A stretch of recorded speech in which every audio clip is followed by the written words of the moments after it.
4 नवंबर 2025 ये वो तारीख है जिस दिन न्यूयॉर्क सिटी की तारीख हमेशा के लिए बदल दी गई, क्योंकि इस दिन ट्रम्प के शहर न्यूयॉर्क सिटी ने मेयर एक सोशलिस्ट को चुना जिसका नाम है Zohran Mamdani. Now to the so far 3-day tenure of New York Mayor-elect Mamdani. जहाँ कभी बिजनेस टाइकून राज करते थे, वहाँ अब एक ऐसा आदमी मेयर बना जो पब्लिक सबवे से आता है, जो मिडिल क्लास अपार्टमेंट में रहता है और लोकल कॉफी शॉप से कॉफी लेता है। ये कोई कोइंसिडेंस नहीं, ये है अमेरिका की सियासत की सबसे बड़ी डिस्ट्रप्शन, एक ऐसा अर्थक्वेक जिसकी लहरें अब वॉशिंगटन तक जा पहुंचेंगी। दोस्तों, एक सी आवर में आप सबको खुशामदीद। 4 नवंबर 2025 न्यूयॉर्क सिटी का वो तारीखी दिन है जिसे अब हमेशा याद रखा जाएगा। जैसे ही शाम ढलती गई, नतीजे आना शुरू हुए और फिर वो लम्हा आया, ज़ोहरान ममदानी न्यूयॉर्क सिटी का नया मेयर इलेक्ट कर दिया गया। ये वो दिन था जब अमेरिका की सबसे बड़ी सिटी ने अपना फैसला एक ऐसे आदमी के हक में दिया जो ना किसी पॉलिटिकल खानदान से था, ना कॉर्पोरेट वर्ल्ड से, बल्कि एक आम इमिग्रेंट फैमिली से था। ज़ोहरान ममदानी की कहानी शुरू हुई अफ्रीका के मुल्क युगांडा से, जहां वो पैदा हुआ। उसके पेरेंट्स का ताल्लुक इंडिया से है, लेकिन उसका बचपन न्यूयॉर्क की गलियों में गुजरा। उसके वालिद कबीर ममदानी एक एजुकेटर थे। उसकी वालिदा मीरा नैयर दुनिया भर की मशहूर फिल्म डायरेक्टर हैं। उसके घर का माहौल हमेशा कल्चर, फन और नए ख्यालात से भरा रहता था। लोग सोचते थे कि ज़ोहरान भी अपनी माँ की तरह फिल्मों की दुनिया में कदम रखेगा, लेकिन ज़ोहरान ने अपनी किस्मत का फैसला खुद किया। जब ज़ोहरान छोटा था तो उसका खानदान युगांडा से अमेरिका शिफ्ट हो गया, जहाँ वो ब्रॉन्क्स, क्वींस और फिर एस्टोरिया जैसे एरियाज में रहे। इन्हीं इलाकों में रहते हुए उसने सिस्टम की नाइंसाफी को अपनी आंखों से देखा। स्कूल के दिनों से ही वो एक्टिविज्म की तरफ माइल था। वो स्टूडेंट्स के लिए, आम आदमी के लिए और नए आए हुए इमिग्रेंट्स के हकूक के लिए आवाज उठाता था। सवाल ये है कि ज़ोहरान ने स्टेट असेंबली से मेयर तक का सफर कैसे तय किया। 2019 में ज़ोहरान ने फैसला किया कि वो न्यूयॉर्क स्टेट असेंबली के इंतखाबात में हिस्सा लेगा। लोगों ने हंसकर कहा, ये छोटा सा लड़का जिसके पास ना पैसा है ना कोई पॉलिटिकल लिंक, वो सिस्टम के खिलाफ कैसे खड़ा हो सकता है। लेकिन ज़ोहरान ने जवाब दिया, वो सिर्फ खड़ा होना नहीं चाहता, मैं इस सिस्टम को बदलना चाहता हूँ। और फिर 2020 के इंतखाबात का वक्त आ गया। ज़ोहरान ममदानी की कैंपेन किसी ट्रेडिशनल सियासी महाज की तरह नहीं थी। उसने कोई बड़ा कैंपेन ऑफिस नहीं बनाया, ना ही एक्सपेंसिव एडवर्टाइजमेंट्स में पैसा लगाया, बल्कि उसकी कैंपेन का हेडक्वार्टर था एस्टोरिया का एक छोटा सा अपार्टमेंट, जहां वॉलंटियर्स के साथ मिलकर स्ट्रेटेजी बनती थी। यहाँ फर्नीचर भी पुराना था, लेकिन जज्बात बिल्कुल नए थे। ज़ोहरान सुबह 6 बजे घर घर जाना शुरू कर देता। वो मेट्रो कार्ड लेकर निकलता और पूरे दिन स्ट्रीट्स पर लोगों से मिलता। बहुत से ऐसे घर जहाँ कभी कोई सियासी कैंडिडेट नहीं आया था।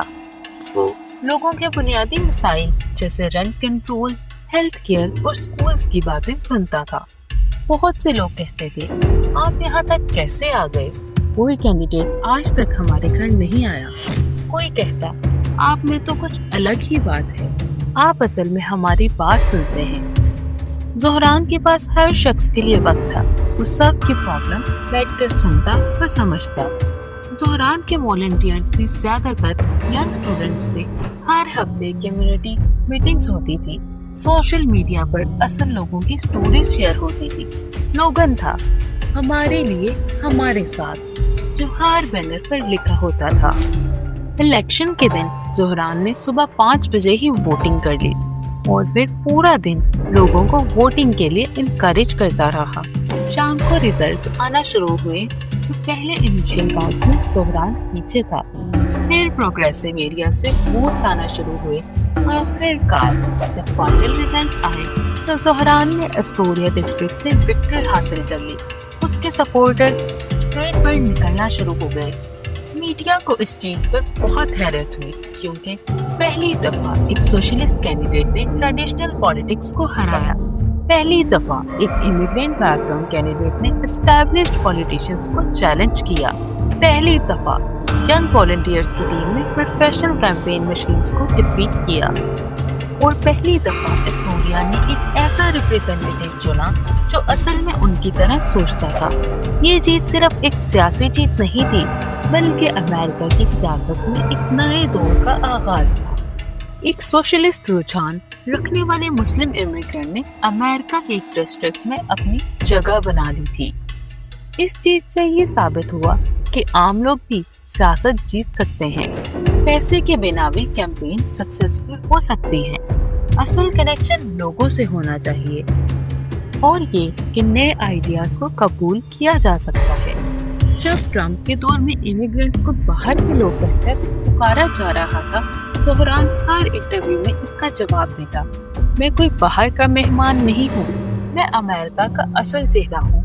ایک امیگرینٹ، ایک محنت کش انسان اور انصاف کا حامی.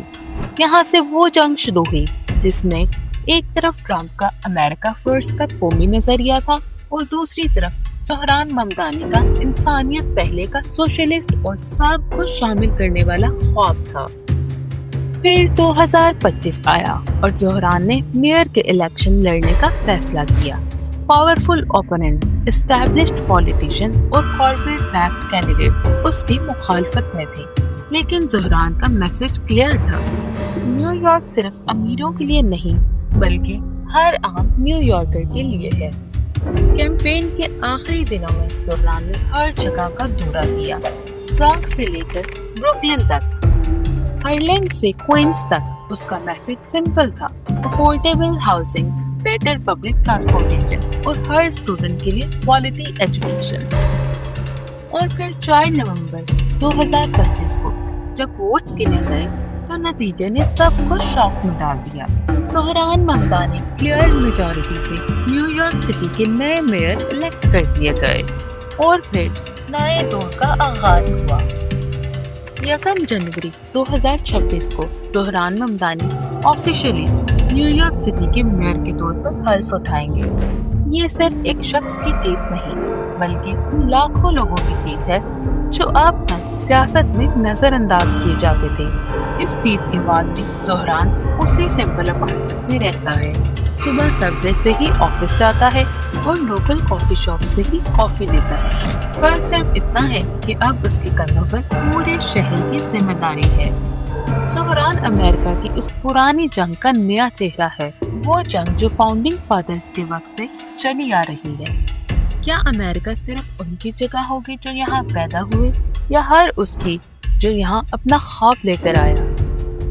اس کا جواب زہران نے اپنی جیت سے دے دیا ہے.